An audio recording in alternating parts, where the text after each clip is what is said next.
So my journey began almost 80 years ago when I was about 10, 11, something like that. I was fortunate, and I really mean that word. I was fortunate to study the Bible, the Old Testament, in its original Hebrew language, because every translation is really an interpretation. So, having studied the Bible, the Old Testament, in its original Hebrew language, I really could understand precisely what it said, and the Hebrew of the Old Testament is very, very precise. A word or a term is used exactly because this is what the redactor or authors of the Bible intended to say. So we reached chapter 6 of Genesis. The Genesis starts with the story of creation, how heaven and earth were created, and so on. And then, which, by the way, as I showed in my book, Genesis Revisit, really dovetails with our understanding of evolution. Even dinosaurs are mentioned in one of the verses of chapter 1 of Genesis, and that there were fish that crawled to the dry land. All that is there in Genesis if you know the Hebrew and what it says. So then comes, of course, the chapter, and the story is told twice, about how the Adam, not Adam, but the Adam, Ha-Adam, which means the species called the Adam, which coming from the word Adamah, which in Hebrew means earth, it could really be, or should be translated, the earthling. How the earthling came to be in this process of creation. And he came to be a male as a result of a deliberate decision by a group called Elohim, which is translated, and here I'm illustrating how every translation is an interpretation, because it's translated God with the capital G, but the Elohim is a plural term. The singular is El or Eloha. It really coming from the Akkadian means simply the lofty one.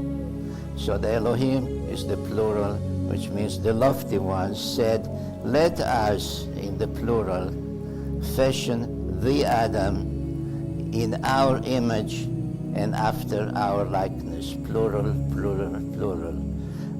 In the translation, starting with the King James translation, it says, so God said, let me fashion the Adam, but this is not what the Bible says. So the Adam was fashioned, and there's the story of how Eve came about, and the tale in the Garden of Eden, which can be commented on and elaborated, and I did it in my book, so I will not dwell on it this evening. And then the story continues and comes chapter 6 of Genesis, and this is the story of the deluge, the great flood, how Noah was told to build the ship, the ark, and the seed or the remnant of mankind was saved from that great calamity.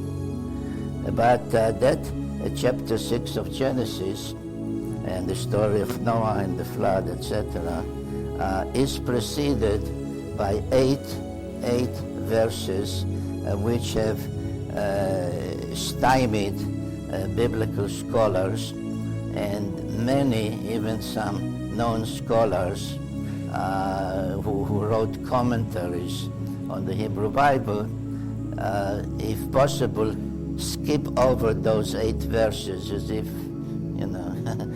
they're not there. Just don't pay attention to it, because those verses say that in the days before the flood, the sons, plural, of the Elohim, which is a plural term, let's say, of the gods with a small g, the sons of the gods took the daughters of the Adam as wives, any way they chose, and had children by them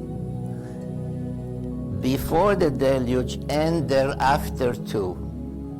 So there was this intermarriage between the sons of the gods and the daughters of the Adam, which produced children referred to as heroes, men of renown, etc.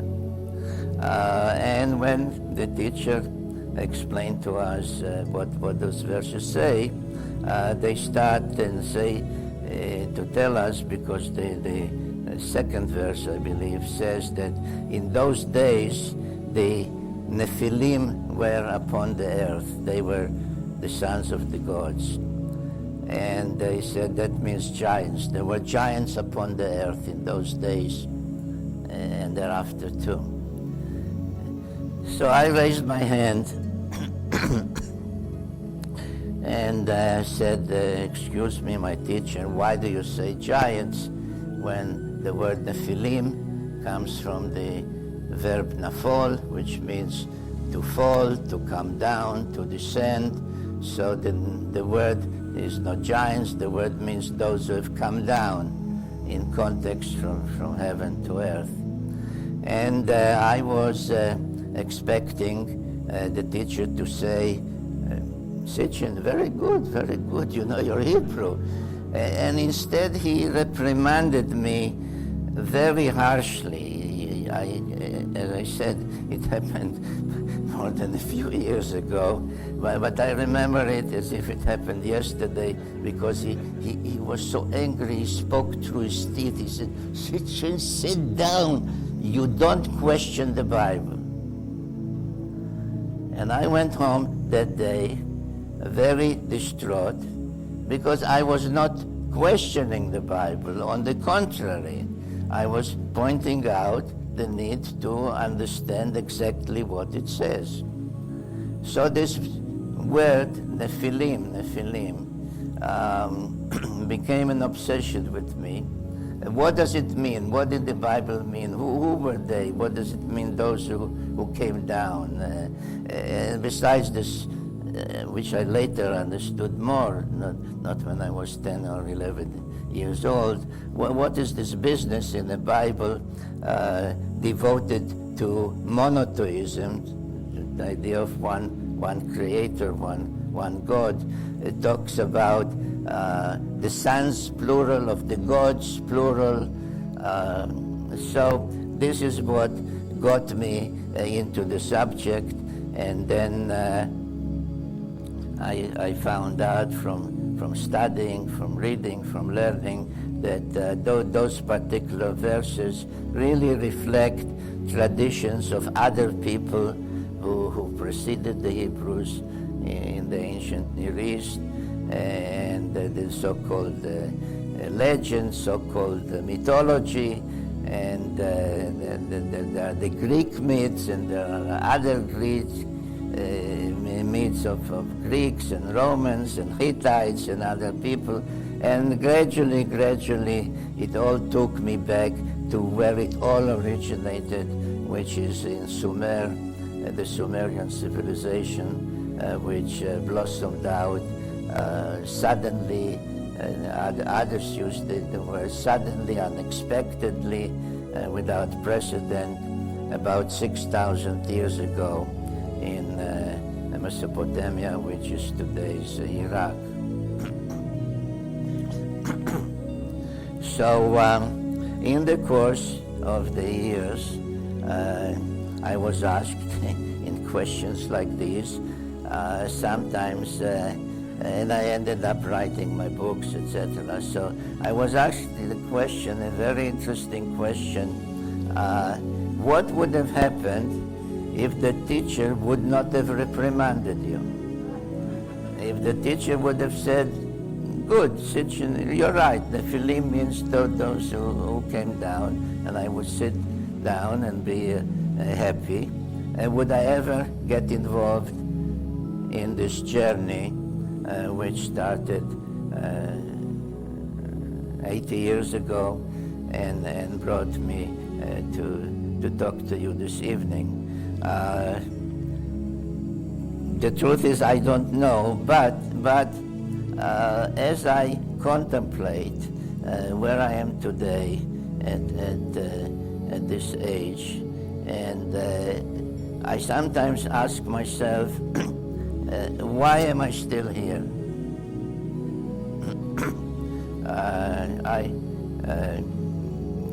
As you can see, by the way, I don't have a teleprompter, and I have nothing written on my palms either.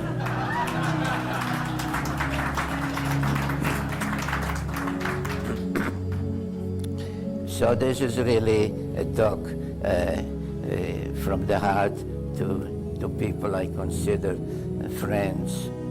And my mother died from leukemia at age 57. My father from a stroke at age 64. So I've frequently asked myself, why am I still here? And the only answer I give myself, and maybe I'm kidding myself, I don't know, but the only answer is, which goes back to that question, would I have gone through this journey of study and research and writing the books, etc., etc., were the teacher to respond differently? So I really think that the answer is yes. I probably would have followed the same route because that's what I'm meant to do.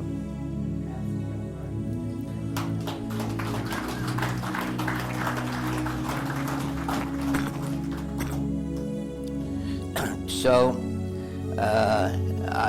this Nephilim business became, as I said, an obsession with me, and to the extent that there was hardly a dinner at home or a get-together or whatever, that whenever some subject came up or there was some news item in the newspapers, that I would say, well, that really brings to mind, and I would talk about the Nephilim until, as I mentioned in the dedication in one of my books, my wife,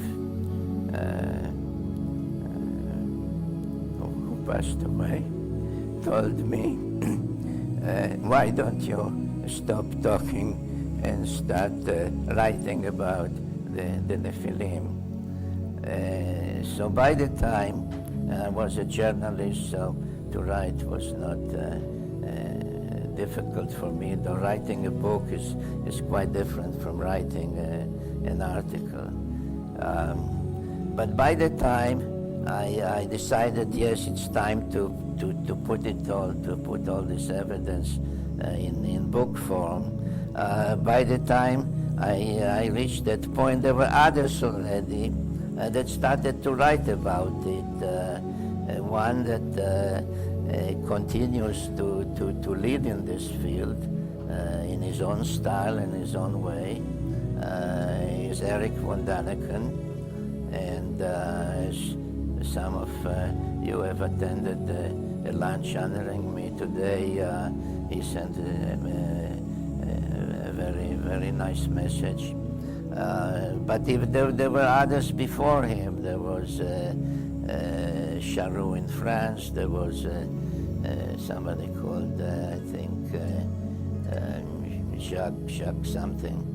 His book in English is titled The Morning of the Magician. I don't know if any of you read it. So others started to write. There was one in England with whom I corresponded. So others started to write and promote the idea, which became known as the ancient astronauts, that Earth was visited in the past by people from somewhere else. And according to the Sumerians, they called them people who came from a planet called Nibiru. So when it came time for me to write, I said it's really not enough and not convincing to say, well, if you understand the Bible the way it's written, and if you take more seriously some of the myths, the mythology of other ancient peoples, there are stories about so-called gods. They were more omnipotent beings. The Greeks called them the immortals. They lived forever. They could roam the skies, etc., etc. So these are the people to whom the Bible refers in those 6 or 8 verses. But I felt that's not good enough, because if Earth has indeed been visited by someone from somewhere else, it's not enough to say from the heavens. What does heavens mean? There's got to be a solid place. There's got to be another planet. So from which other planet did they come? Then comes the other question. If they did come from another planet, were they some kind of space tourists that were roaming the universe, and saw this little round thing, a little greenish or bluish or brown, and said, hey, let's stop there and take a look at it, and then like tourists, and continued. Didn't like the service and the food, so they continued on their way.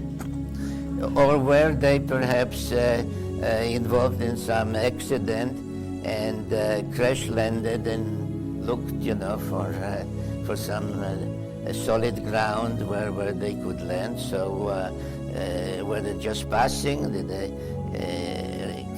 they come here as the result of an accident?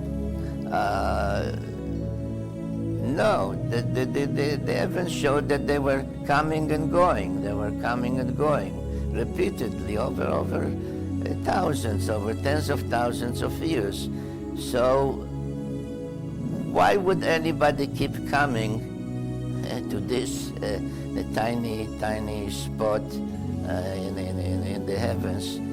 What for? What was the reason for their coming and going? So to me, this whole issue of the so-called myths and mythology became a matter of reasoning. I had to find the reason, so therefore the cover of the first book, The 12th Planet, I think David in the back may have one poster with a reproduction of the original first cover, had under it not only that the Earth was visited, or whatever the wording was, but it said why, when, and from where did they come. And once I started to travel along this particular road, other things seemed to me as issues that required better understanding. What does it mean, gods, with the small g? What does it mean, gods? The gods came, they did this, they did that. Who were they? How did they look? Were they short? Were they tall? So gradually, step by step, I reached the point where the so-called gods of antiquity, to call them by their Sumerian name Anunnaki, literally meaning those who from heaven to earth came, that they became for me real beings. So I discovered, for example, that the tale in the Bible about that, in that chapter 6 of Genesis, to which I will keep coming back and back, because it is a crucial tale in the Bible with many implications. In that chapter, God, in the Hebrew God Yahweh, whose name, by the way, means I will be whoever I will be, and I can explain this a little later, looked at mankind as the deluge was about to happen, and didn't like what he saw. He saw mankind developed or evolved, and now there's so many of them, by the way, they've filled up the earth, and there's only evil in their heart. This is the biblical verse. So when the deluge comes, let the deluge wipe them off the face of the earth, and we'll be done with this experiment, with this chapter. And then in verse 9, the same Yahweh says, well, let me instruct my faithful servant Noah how to build an ark and save mankind.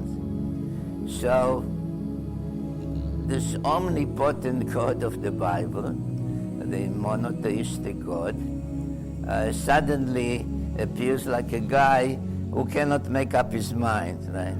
One minute he said, oh, let's get rid of them. And then he said, no, but you build a ship and you take this and that on board and be saved, and so that mankind should not perish. But when you go to the sources of this tale, the Sumerian text, which are available now because during 150 years of archaeological work, others, not I, none of the tablets that I refer to in all my books have been found by me. I make no claim that I went to Iraq or wherever and that I was poking in the ground and look what I discovered. I did not discover anything. I'm just the one who went back to those tablets and said, this is not mythology. These are records of events that had actually taken place. That's the only difference between me and all the other scholars in archaeology and biblical studies, etc. So when you go to the Sumerian sources, and there are tales about the flood and how it happened and when it happened and who was Noah, etc., etc., you find that there were actually two so-called gods. One was called Enki, which literally means Enki, Lord of Earth, and the other one was Enlil, Lord of the Command. And it was Enlil who was unhappy with the way mankind turned out, but it was Enki who was involved in that decision, which is quoted in the Bible a chapter or two earlier, where the Elohim say, let us fashion the Adam in our image and after our likeness. And that was Enki, the scientist among them, who said, when they faced a certain problem and a mutiny, it's very dramatic when you go back to the Sumerian sources, he said, there's a way to solve our problems by fashioning a primitive worker, by genetically upgrading a being that already has evolved on Earth, on this planet, called Ki. They called it Ki. And we can upgrade him and create the so-called earthling in the Bible. So Enki considered mankind as his children. Some of them, by the way, were, because he was one of the first ones to have sex with the daughters of men. So he was a great scientist, but he was also a great womanizer. While Enlil was more the commander, a by-the-book guy, except that he also got involved in date rape. So, so I mean, these are stories from thousands of years ago, but they are very up to date, by the way. So in the Sumerian text, it is two different leaders. One who says, "Let mankind perish," and the other one says, "No, we will try," or he will try in a clandestine way to save mankind. So as this story continues, and then these two turns out were not real brothers, but were only half brothers, and it depended. So they had the same father, the king, the ruler on Nibiru, the planet from which they came, was the father of both, but they had different mothers. And then it turned out that there are rules of succession. So if one of the sons was a son by a wife who was a half-sister, he had priority. He was the crown prince, even if he was not the firstborn. So there's all these problems turn up as I research and research. So more and more and more, to me, they become real beings, real entities, and so on. As the tales became more and more a reality for me, not only did I decide that one book, the first book, The 12th Planet, which I must tell you, it took me 30 years to write it. And in the end, the book that was published was only about 1/3 of the manuscript, because the editor was a very good editor, a young woman, kept telling me, shorten it. And I said, well, to prove my point, I'm quoting this text and this text and this text. And she said to me, look, when somebody starts to read the book, after the first chapter or so, they'll make up their mind. Either you know what you're talking about, or you don't know what you're talking about. So I told her, yes, but as I say this or that, it's as if the professors, my mentors, etc., are looking over my shoulder and saying, Sitchin, where did you get that? So I say, well, there's this tablet that says it. And to this guy, I say, well, there's this tablet that says it. So she says to me, one example is enough, because the reader either will say, you make sense, or you don't make sense. So of course I had material for a second book. And the second book after the 12th Planet was The Stairway to Heaven, which also dealt with the Egyptian evidence, not just the Sumerian. And what I said in that book, in the second book, was that things changed after the deluge, after the flood.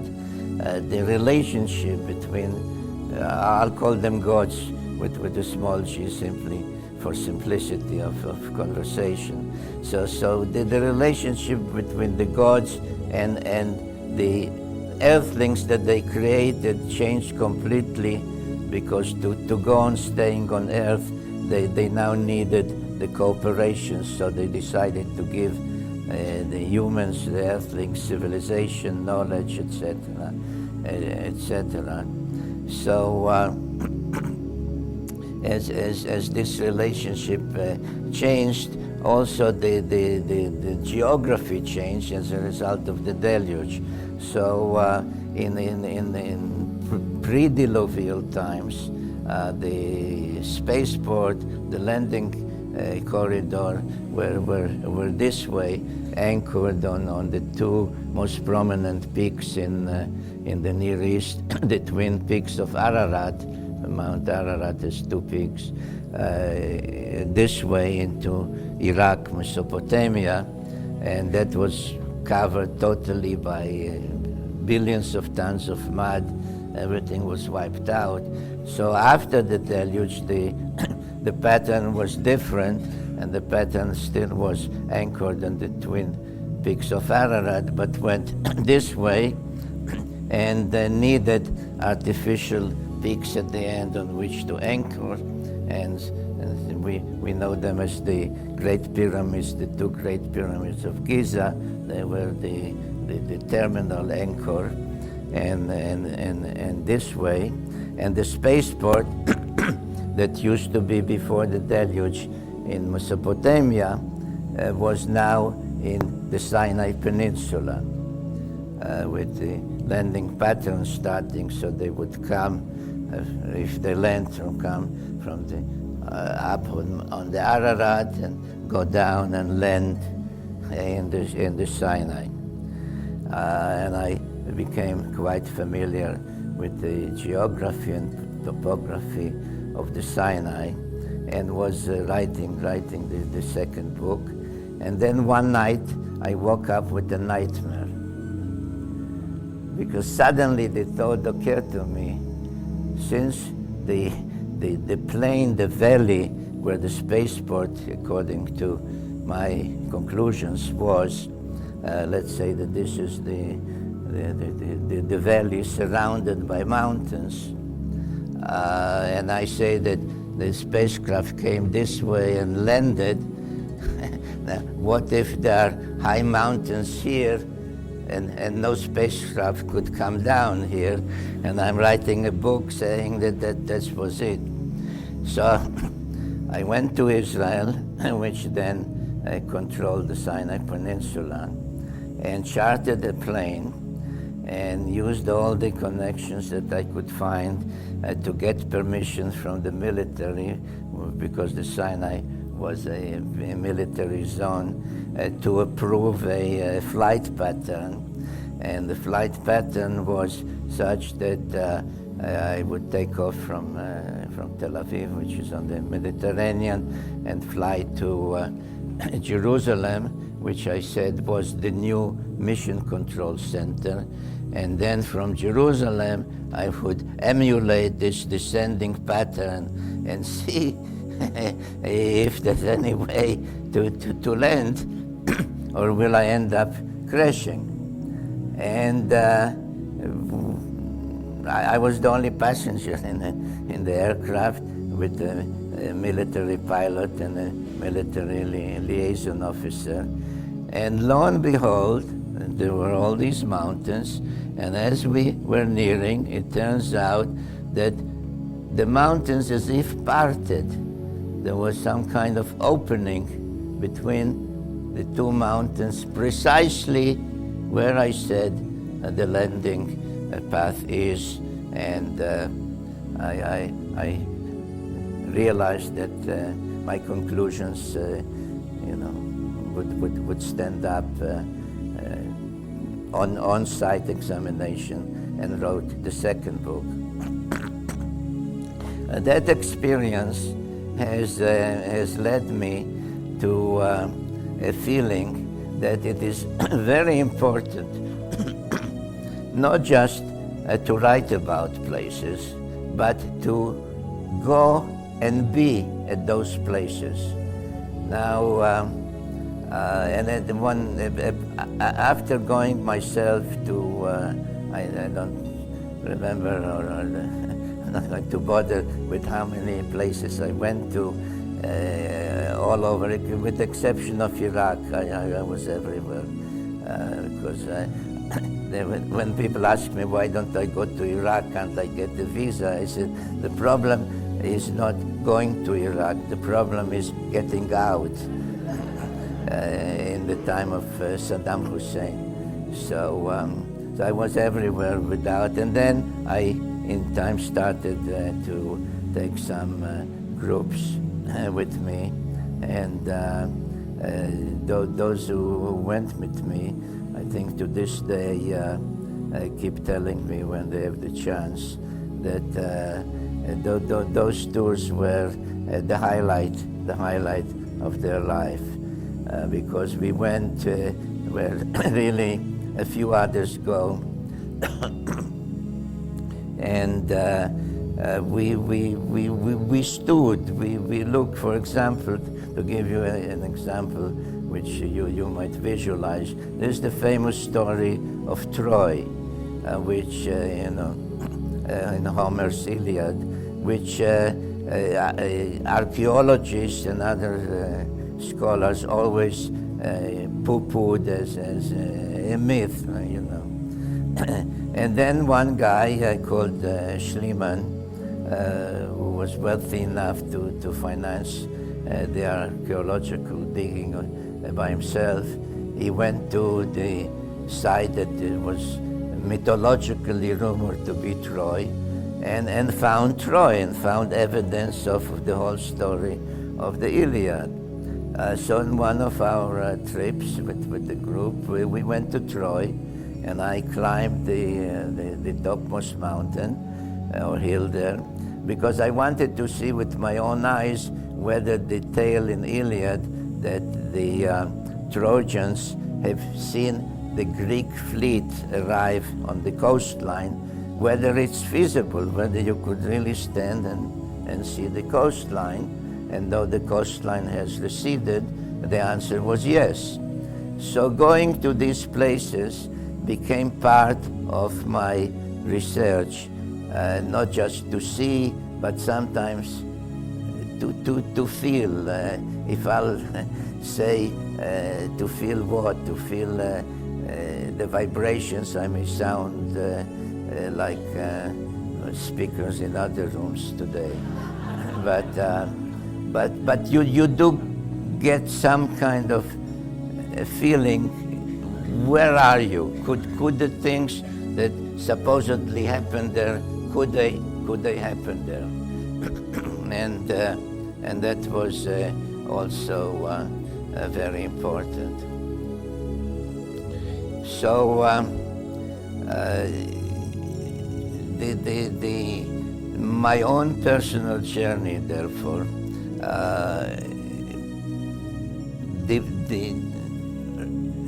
depended on and at the same time made possible their realization that the so-called ancient gods, of whom the Sumerians said that they spoke about, called them Anunnaki, meaning those who from heaven to earth came, etc., etc.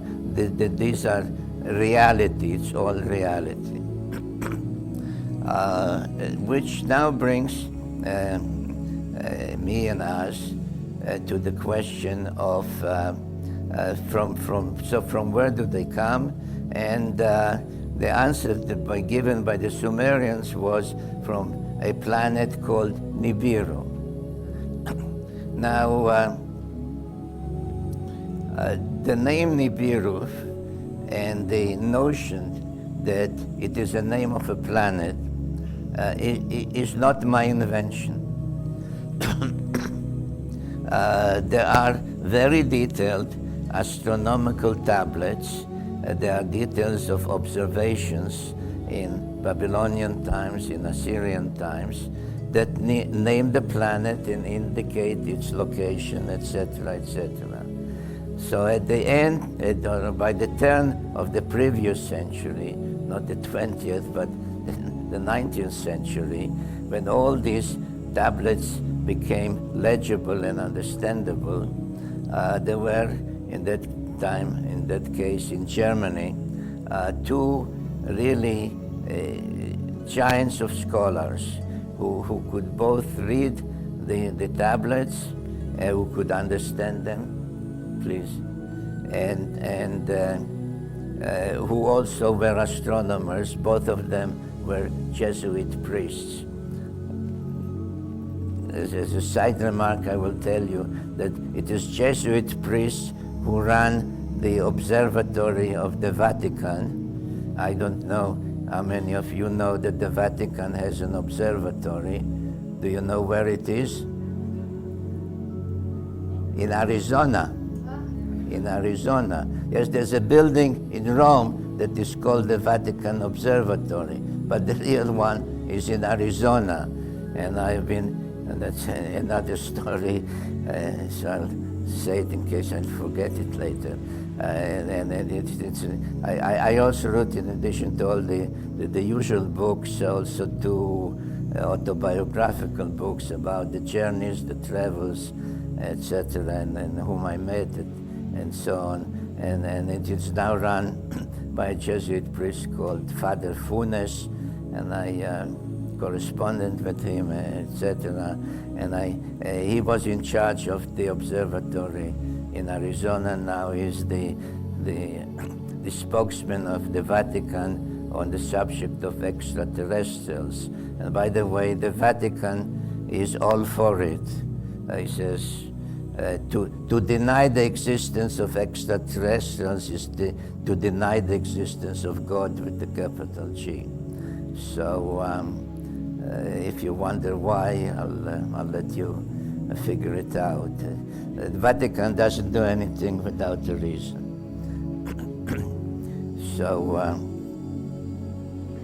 So there is a planet called Nibiru, and those two Jesuit priests argued. And one of them said that, well, if you read the tablets that describe its location, its appearance, when it's visible, when it's not visible, etc. So it's just another name for Jupiter, because the assumption has been that the ancient peoples were not aware of any planet beyond Saturn with the naked eye, without telescopes. And the other guy, also the Jesuit priest, said, no, if you read this and this and this, then it's another name for Mars.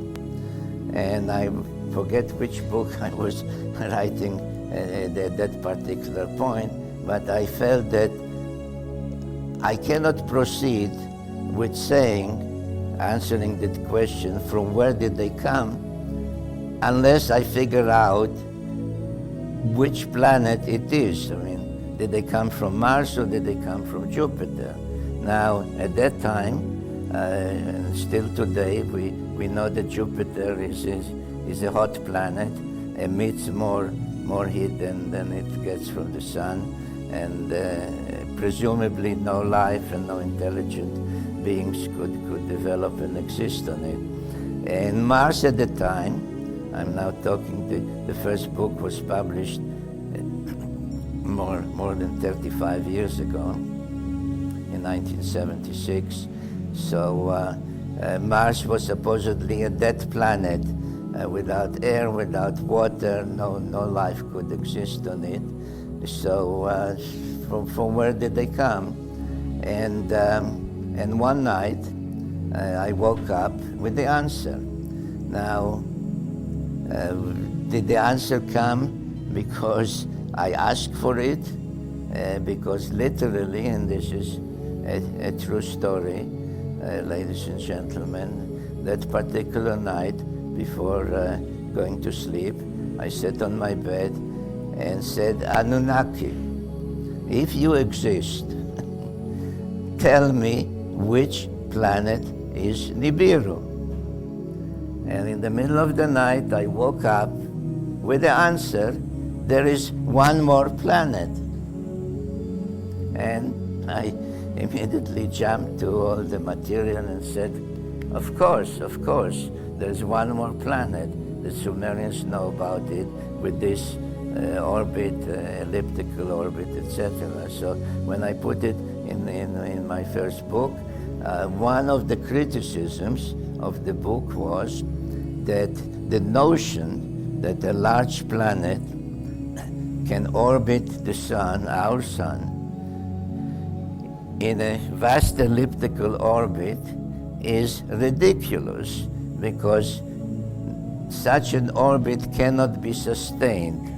Sooner or later, that elliptical orbit will either eject the planet from the solar system or attract it to the sun, and it will crash into the sun. So now, about 300, 400 so-called extra-solar planets have been discovered, planets orbiting other solar system. And if you read the scientific literature, which I do because I'm a member of this and subscribe to that, etc., they say that elliptical orbits are the norm. So what was ridiculed before is now the norm. Now, when the Sumerians said that Mars served as a way station, a group called the Igigi, those who observe and see, were stationed not on Earth, they were stationed on Mars and shuttling craft between Mars and Earth. That was also said that's impossible because nobody could live on Mars without water and without air. So, though I do not have today slides to show you, I did choose two visuals which are here. Two. Oh, okay. One on this side and one on this side. Okay.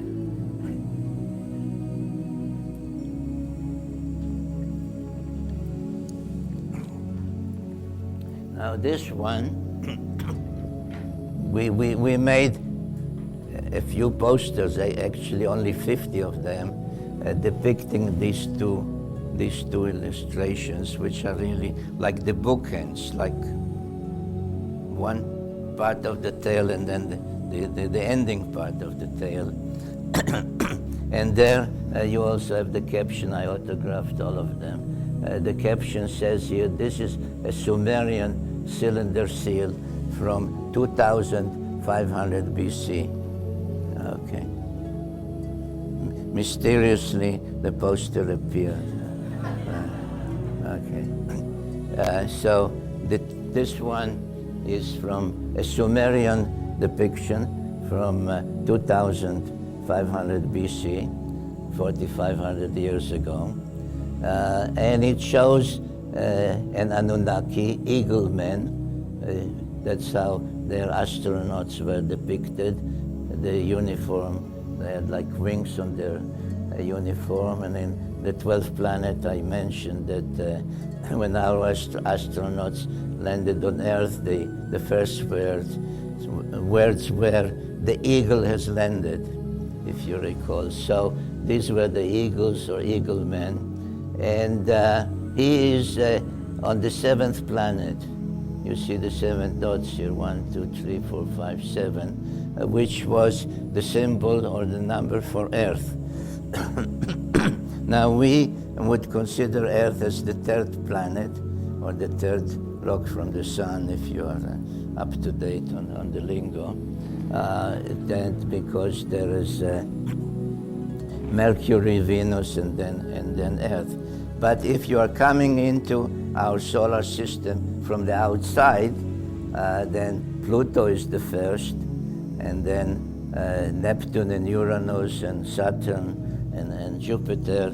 Mars would be the 6th, and Earth would be the 7th with its moon. So this guy is on Earth, and he is greeting, he's saying hello to someone who is on the 6th planet.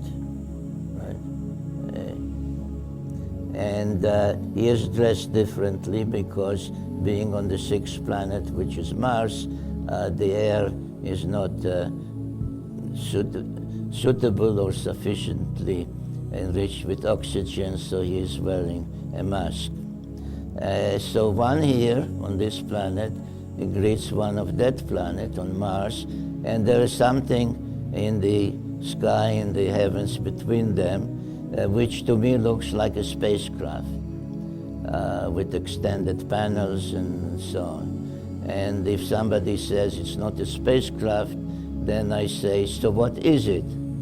Because some who criticize these drawings, which are not mine, this is a depiction on a cylinder seal, which is at the Hermitage Museum in St. Petersburg in Russia.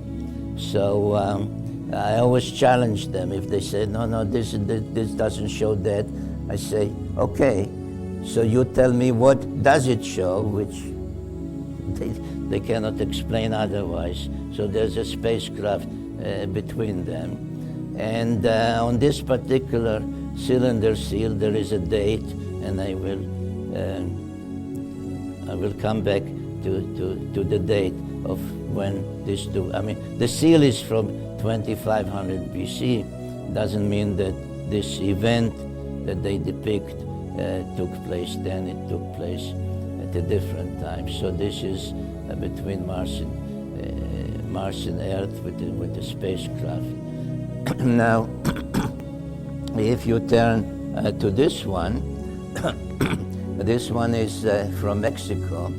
This is a Mayan depiction, and you see a Mayan chieftain lying, or I don't know why he's lying. Maybe he's ill, maybe he's dying, I don't know. But anyway, he's being greeted, or he's being addressed by the chief Mayan deity called Quetzalcoatl, or sometimes called Kukulkan. In both instances, it means the same thing, which means the winged or plumed serpent. And if you compare this one to this one, you'll see that the one from 250 BC actually is showing you the same one as the one on the other side of the world from 2500 BC. And now we know a little about Mayan glyphs, and he is speaking, this god, the winged god, is speaking to the Mayan chieftain. This means speaking. And he points at 10 planets. Now, though my book, my first book is titled The 12th Planet, this is really an abbreviation because it is, I told the publisher, his name was Stein and Day, I said, this is the 12th member of the solar system, because the Sumerians said the solar system consists of the sun, the moon, and 10 planets. So this is the 10th planet, but it is the 12th member, and which is the significant thing, because from that 12th comes the 12 months, the 12 Olympian gods, the 12 tribes of Israel, the 12 disciples of Jesus. This is the origin of 12. That's why the 12, that's why the book was entitled The 10th Planet, but the 12th planet. But as planets go, it is the 10th planet. So he says to him, I am, either I am or I'm going to the 10th planet, because this is a depiction of the god, the Mayan god, living, which brings me to this subject of 2012. The so-called Mayan calendar, on which this whole business of 2012 is based, is really not a Mayan calendar at all.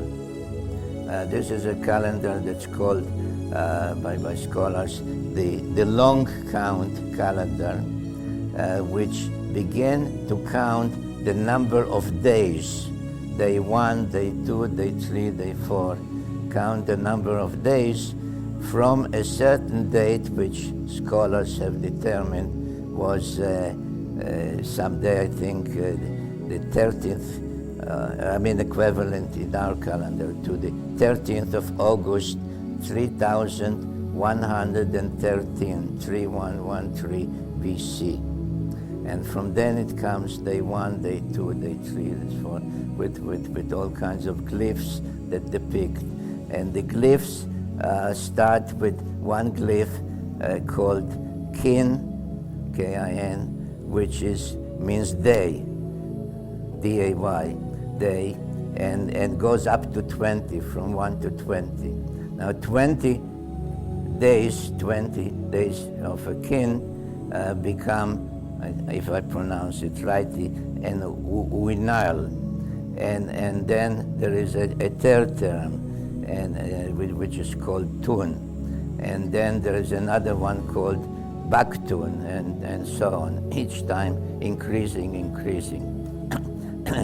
by multiples of days.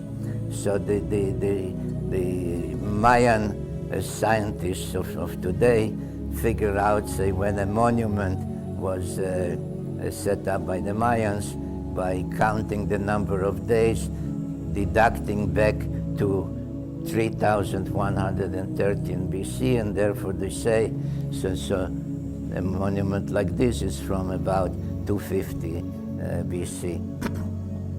So the whole business of 2012 is based on the notion that one of the counts in the long term called Baktun, which is equivalent to 144,000 days, that is about to reach its 13th cycle in December 2012.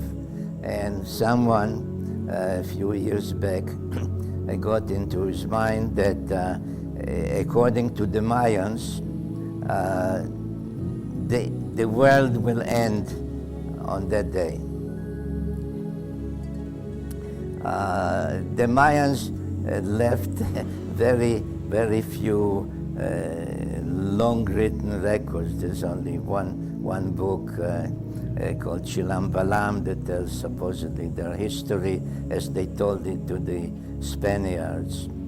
But that long count that started in 3113 BC, even those who say that it predicts the end in 2012, if you ask them what happened in 3113 BC. So if we say that we are now today in the year 2010 AD, which means Anno Domini, or some prefer to say CE, Christian era, we say, well, okay, that's counting the years from the time of the birth of Jesus. Everybody, including the Vatican now, agrees that Jesus was not born in year 1, maybe 6 years earlier, but it doesn't matter. That's the system. So the count is from some kind of an event. Something happened, and there were other calendars that count from something. So when in the same logic that I said, if they came, from where did they come? If they kept coming and going, why did they keep coming and going, etc. I said to myself, what happened in 3113 BC? Now, you can take any Mayan book, any of those 2012 or whatever, you will not find the answer. Well, I found the answer, and it's my book titled The Lost Realms, which was dealt with this whole issue already in 1993, which is a few years back. So,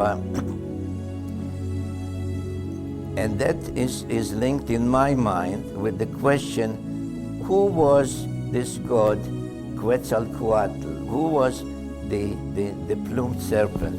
Why is he depicted by the Mayans exactly the way the Sumerians depicted a Sumerian god? So my research, my conclusion was that it's really a god, that the Egyptians, an Egyptian god, who was also had a Sumerian name, Ningishzida. The Egyptians called him Thoth, which gets shortened, like in this famous Pharaoh, Tutankhamen. Tut is really Thoth. In English, they shortened it to Tut. So Thoth and Amen. Thoth is the life of Amen. So, and he had a quarrel with his brother. His brother was the Egyptian god Ra, who was known to the Sumerians as Marduk, eventually the prime Babylonian deity. And he was expelled from Egypt.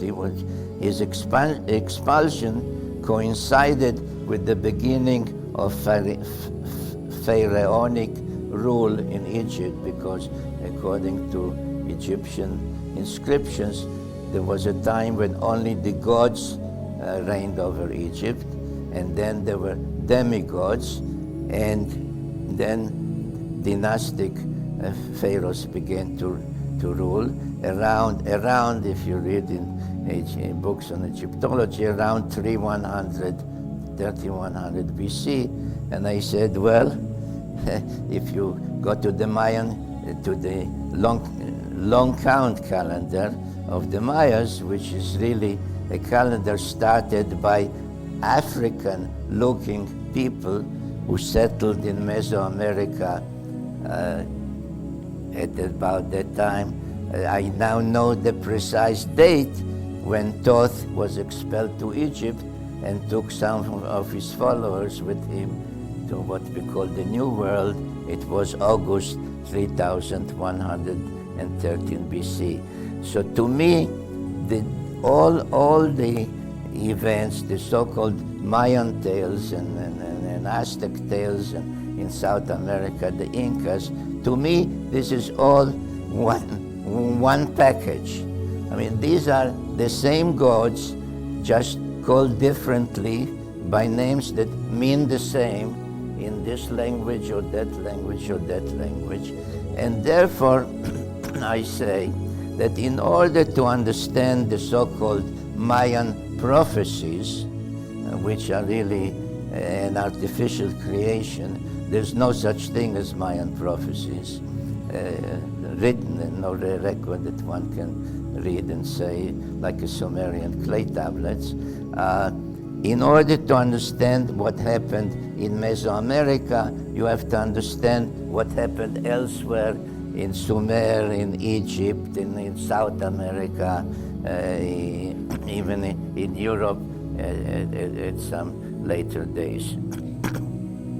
So in regard to 2012, the point is, I don't have it neither slides nor on display, is that as this long count calendar counts the number of days, starting with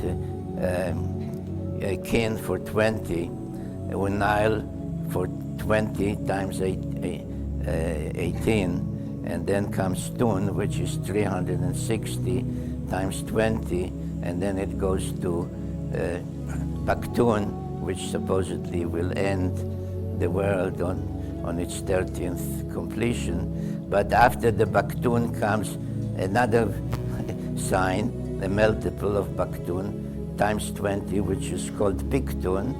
And after the Piktun comes a sign times 20, which is called something else. So this whole notion that then anybody in Mesoamerica said the world will end at some date is,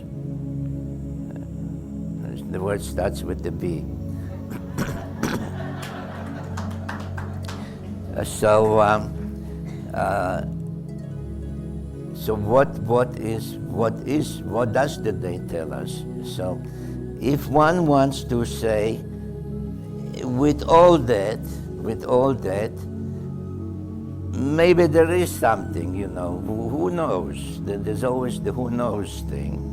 So the question that I already dealt with it in my book in 1993 is, since this is a count of days, so many days, and Baktun is 144,000 days, if you want to calculate the number of years, say convert days into years, so the 2012 is arrived at by dividing the number of days into 365 and a quarter, which is how many days it takes the Earth to orbit the Sun one time. And if you divide that, you arrive at 2012. But if you look at the structure of this calendar, the long count calendar, you see that the multiples are 20 times 18, 360. So the basis of the count is 360. This is a mathematical calendar. And if you divide the number of days not into 365 and a quarter, but into 360, you end up with the number for the end of the 30th Baktun in 2087. So my first conclusion, not the last one, the first one on the subject of this calendar to you is sleep easy, because if it is true, you have time till 2087. Okay, so I hope you appreciate that I gave you all these years.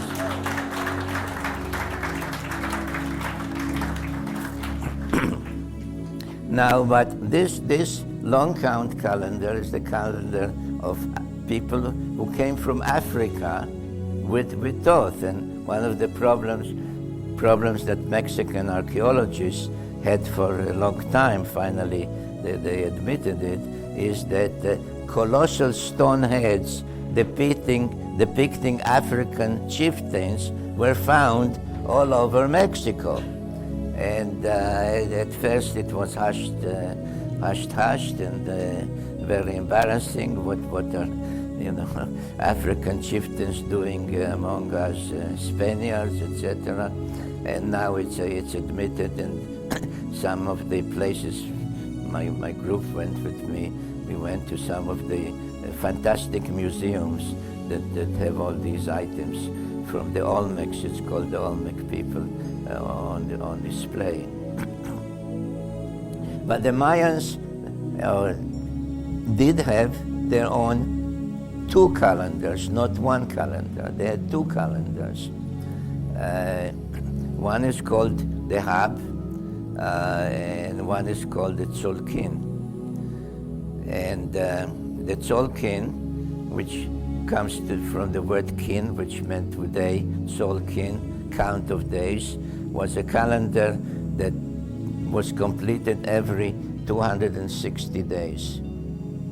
Every 200, it was like a round, sometimes depicted with teeth, like a wheel with teeth that turns.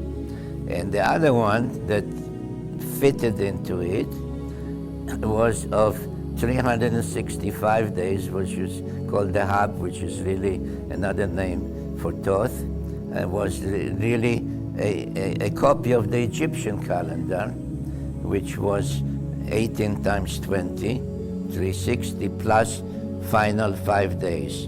Now, when the two calendars turned, meshing into each other, they returned to the same spot after so many days that made up 52 years. So in the Mayans called 52, and also the Aztecs called 52 years a bundle. They call it a bundle. And then I find out that 52 in Egyptian lore, in Egyptian records, was the secret number of Thoth, our friend here, the so-called Kukulkan or Quetzalcoatl. So And according to the lore that is recorded, is that one day, like all the other gods in Sumer, in Babylon, Babylonia, etc., one day they left. And if I forget, remind me to deal with their departure. But he, in particular, told the Mayans, I'm leaving, but I will return. And I will return on day one of this bundle. So when 52 years are completed, that's the day on which I will return. And therefore, in 1915, when Cortés landed in Mexico, the Aztec king, Montezuma, thought that Cortés, who had a beard, by the way, white and bearded, exactly like Quetzalcoatl, that the god has returned because 1519 was exactly the day when the bundle of 52 years was completed. And of course, Cortés was not the returning god, and Montezuma paid for it. So if you say that let's forget the end of the world, but let's say that all these beliefs, predictions, or whatever have to do with when the gods will return. How about trying that?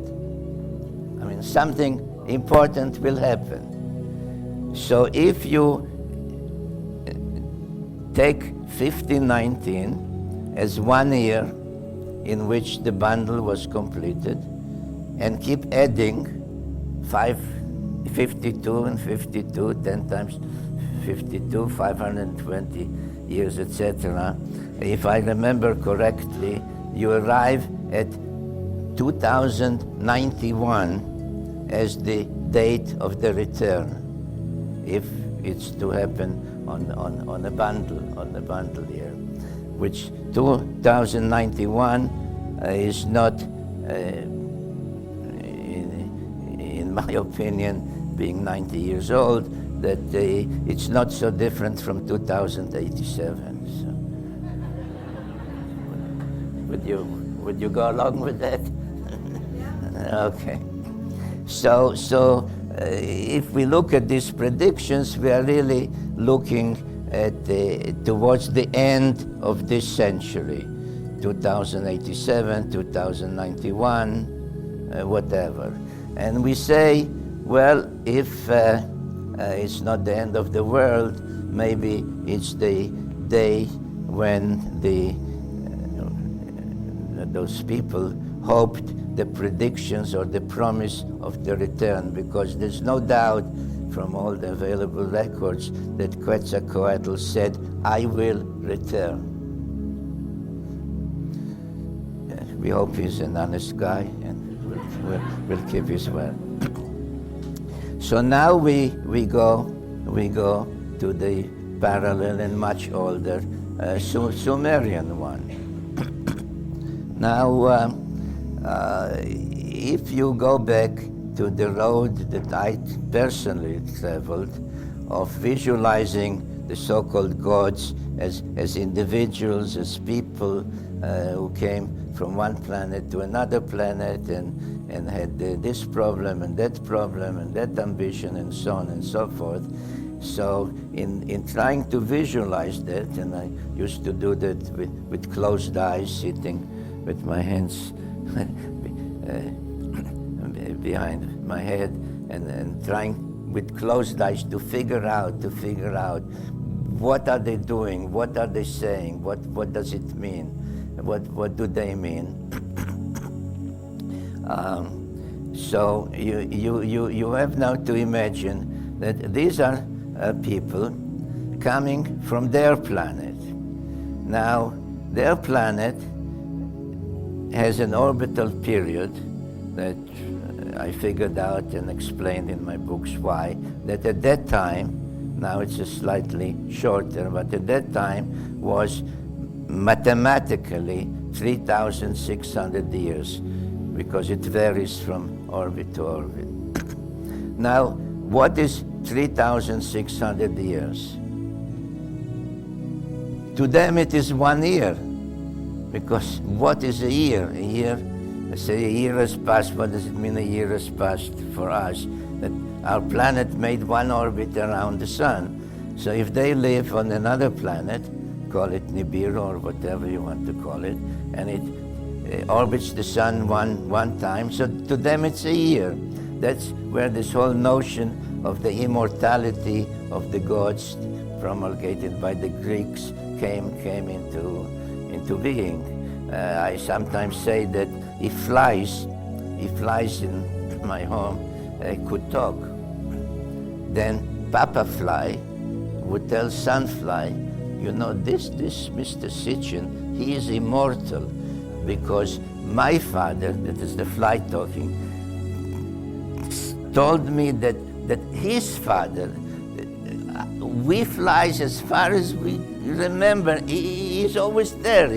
He's immortal. So these people come from their planet, leading their life, etc., and land on our planet, and imagining me being with them in that first landing group that splashed down in the Persian Gulf and waded ashore, and they say, "What's this crazy planet? You know, in 1 year it runs like mad around the sun." So they had to create some kind of a time scale, some kind of a watch to look at it, and say, the passage of time, we cannot count our being on this planet and doing this and doing that and reporting back home, etc. In terms of Nibiru, and say it's 1 year, because this planet has already orbited 3,600 times, and it turns on its axis, and there's daytime and nighttime and winter and summer. I mean, you know, you can go crazy. So they notice being quite advanced, especially astronomically. They notice the phenomenon that supposedly the Greeks around the 2nd century BC were the first one to observe, which is not so, but anyway. And that is called the phenomenon of precession. The phenomenon of precession is that as our planet orbits the sun once and completes a year, it returns not precisely to the same spot where it started. It's explained by wobble, all kinds of other explanations. The truth is, nobody really knows the reason. But this is a fact. It's called the precession of the equinoxes. So there is some kind of a retardation. It returns, but not precisely to where it started, to a little less. And the little less accumulates to 1 degree of 360 in a circle, which is, by the way, Sumerian contribution to our civilization. The whole algebra, etc., comes from them. Accumulates to 1 degree in 72 years. So the Anunnaki said, okay, here's what we'll do. We will divide the circuit of the heavens around the earth and look at the stars and group them and say, this is the constellation of the bull, of Taurus, and this is the constellation of the lion, and so on and so forth. And divide it into 12. 12, why 12? I mentioned before the 12. 12 this, 12 this, 12 this. Divided into 12. And therefore, if the retardation is 1 degree in 72 years, so a 12th of 360 is 30 degrees. So the shift from one, what they call then the celestial station, and we call it the zodiac. One shift from this to this 30 degrees takes 30 times 72, which is 2,160.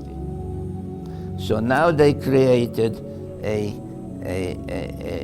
clock, a time scale that takes the movements of the earth around the sun and relates it to the heavens.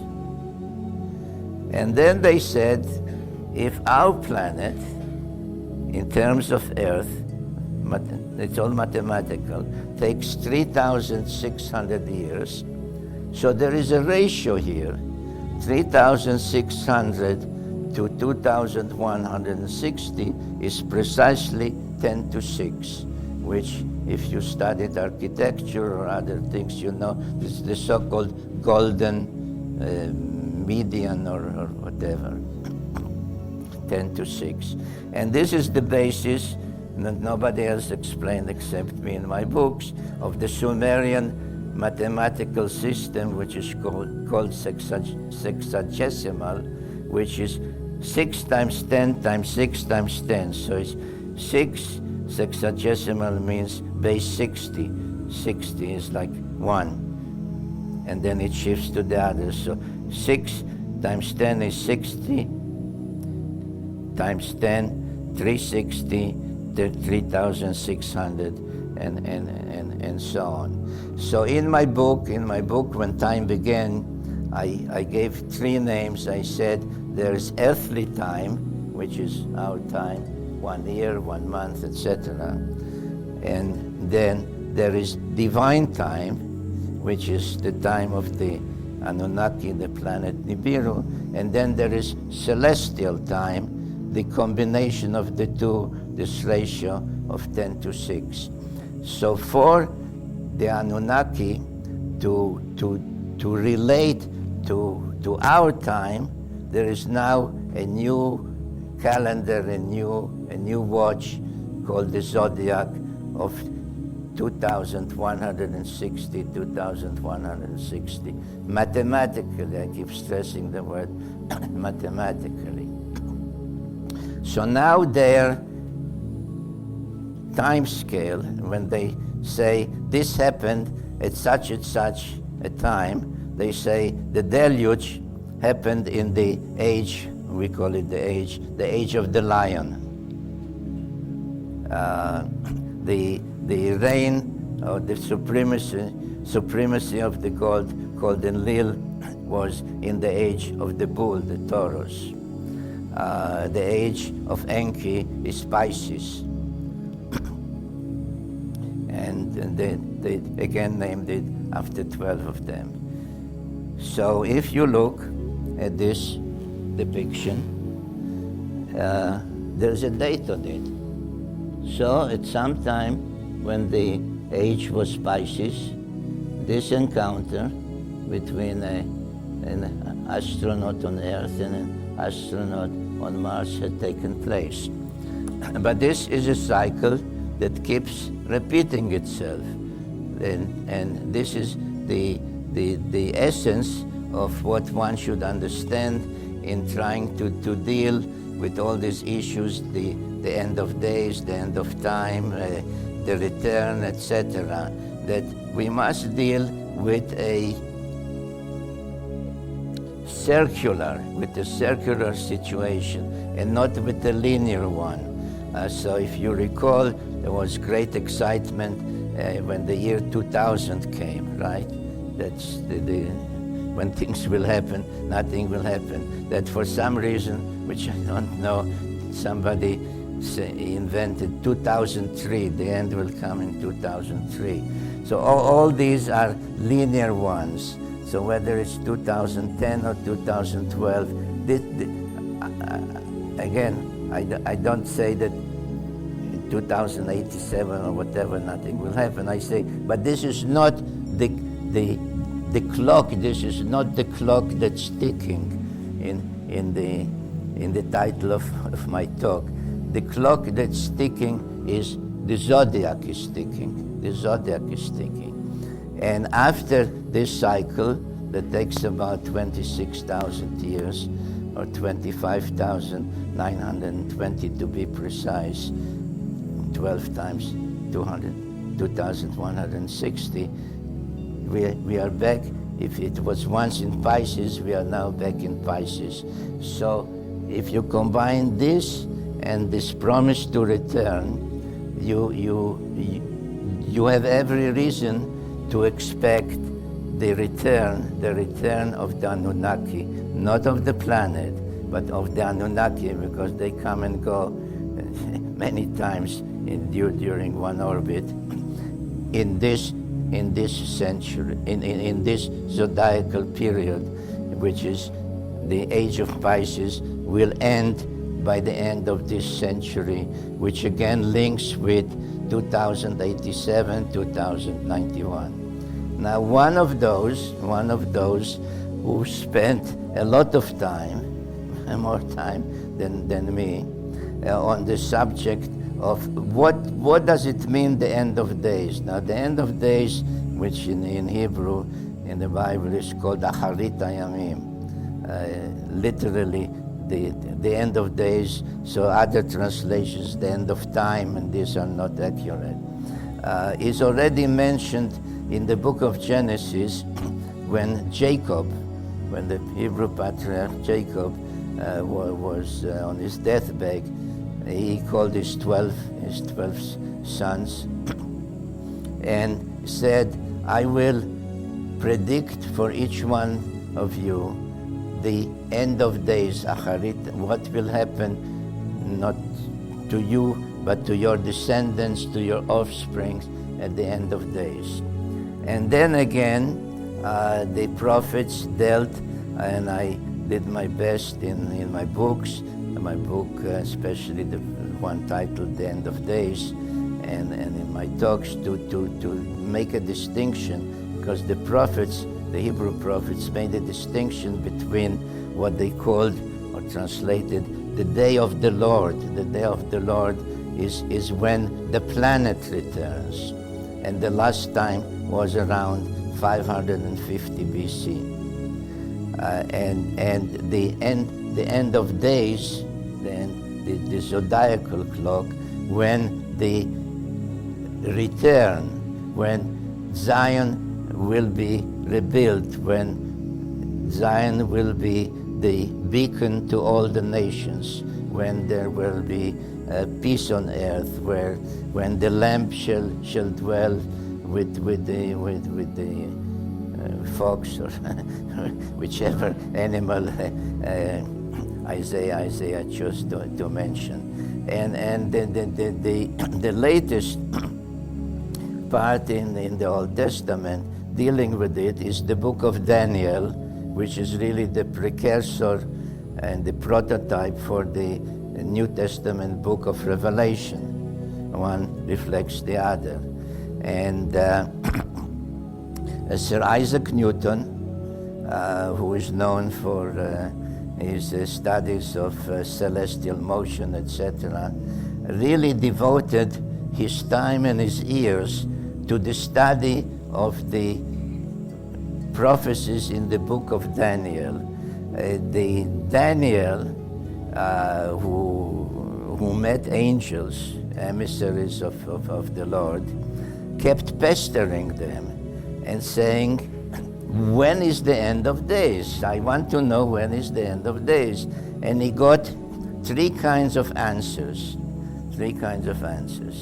And the most famous, or the clearest one, was that one in the end, to get rid of him, the angel said, okay, I'll tell you. The end will come after times and a half. And left Daniel to scratch his head. And then Sir Isaac Newton, who was at the Trinity College in Cambridge, and it's called Trinity College to this day, because it was really a religious college. The head of it was the bishop. really spent his time and left behind books full of notes where he tried to figure out what did the angels tell Daniel.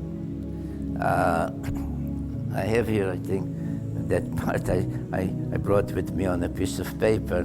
The BBC in England had a program, or Sir Isaac Newton, so at the end they mentioned that he also dabbled in this, actually spent most of the time on that. And they say that he predicted the end of days in 2060 AD. It so happened that the books or the manuscripts containing his calculations, which was sealed by the bishop and was not allowed to be opened for 300 years, ended up being donated by somebody who acquired it to the library in Jerusalem. And I obtained a photocopy of the page with Newton's calculations, front and back. In one of my talks I showed slides of it. It's not in my book. The picture is not in my book, The End of Days, because I had no right to use the picture. And there he really calculated not 2060, but he said no earlier than and no later than. And without relying on my memory precisely, it's in my briefcase here, but when it comes to 2060, he said not earlier than 2060, but not later than. So his predictions are within this century, precisely when, and when I looked, by the way, at the back of his page, I realized that he used 2160, the zodiacal period, as the basis for his calculations, which is exactly what I did. So the question is, if you go along with all this analysis and say, okay, so Mayan or Sumerian or Sir Isaac Newton or Zechariah Sitchin, doesn't matter who, something will happen before the end of this century. What is this something? What is this something? Now, here we come to the question of biblical prophecies, and which takes us back primarily to Jeremiah, Isaiah, Ezekiel, and the so-called minor prophets who followed them. And when you deal with biblical prophecy, you have to take a stand, you have to take a position. Either you say,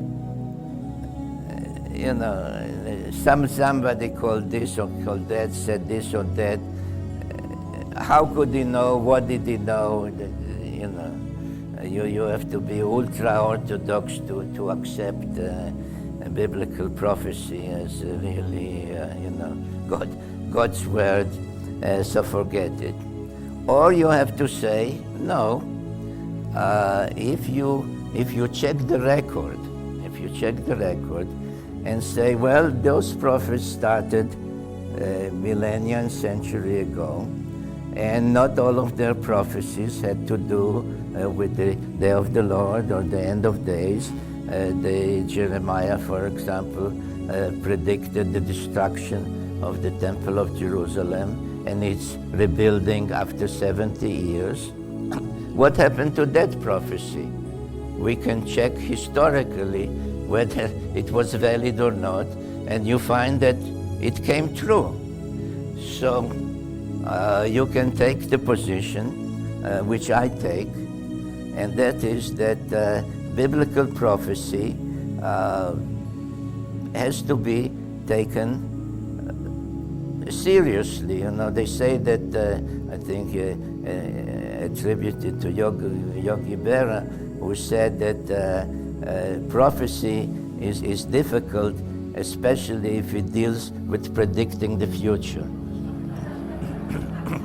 So it is difficult, but if you take it seriously, and in that one has to include now, after the book of Daniel, the New Testament book of Revelation. And there, especially in the book of Revelation, they bring up a term that is frightening and shuddering, and it's called Armageddon. Now, literally, Armageddon, which is explained in the very text of the New Testament, is the name of a mountain in Israel. It's Har Megiddo, the Mount of Megiddo, becoming from Har Megiddo, Armageddon, and now in time it lost its verbal meaning into a concept of something terrible, some apocalyptic event that will happen. And the predictions are very clear, that before the Messianic times, before the Lamb shall dwell with the wolf, terrible things will happen on earth. The prophet Ezekiel says the same thing. He said that before Jerusalem be destroyed for the second time, before Zion shall be a light unto the nations, there will be the greatest war ever, and he called it the war of Gog and Magog. When you read word for word the prophecies of Ezekiel, dealing with this terrible war to end all wars, he says it will be a war that pits nations against nations, plural. And the first nation that he lists is Persia, which is today's Iran. So when I reread the prophecies of Ezekiel, writing the book The End of Days, I shivered. The first nation to launch this terrible war will be Persia, today's Iran. Now, did he know what he's talking about? Is this Armageddon? So, when we deal with the issue of the return of these gods, and people ask me, what will happen when they return? My answer is, I really don't know, because I don't know who the leaders on Nibiru are now. Are they the descendants of Enki, or are they the descendants of Enlil? Are they the descendants of the one who said, mankind is no good, let's wipe it off the face of the earth? Or is it the other guy who said, good or bad, these are our children. We made them, we created them, we are responsible for them, so let's punish them, but not too harshly. So this I don't know.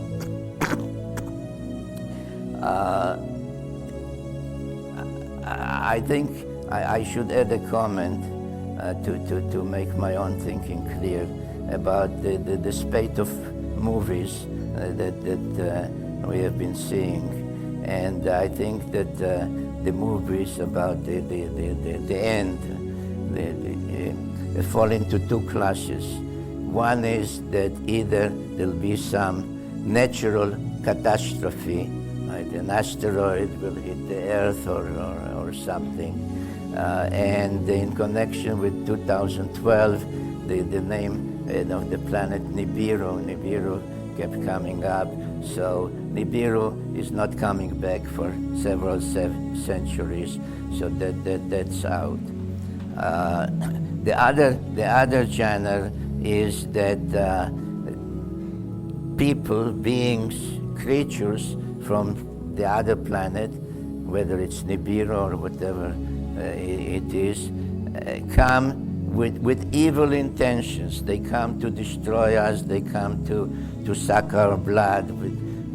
We are food for them. They need our water. You know, this kind of thing. Now, the Anunnaki, if it's the Anunnaki who are coming back, they created us. They gave us civilization. They gave us knowledge. They are not coming back to use us as food. Okay, all right. So that creature concept, I think, does a lot of harm to a serious discussion of life on other planets, etc. So what is Armageddon then? That all the prophetic books of both the Old Testament and the New Testament say will precede the Messianic times. And I keep thinking about it. And the only phrase that comes to my mind is what President Roosevelt said, that the only thing we have to fear is fear itself. The only thing mankind has to fear is mankind itself. We are the danger to ourselves, not the Anunnaki.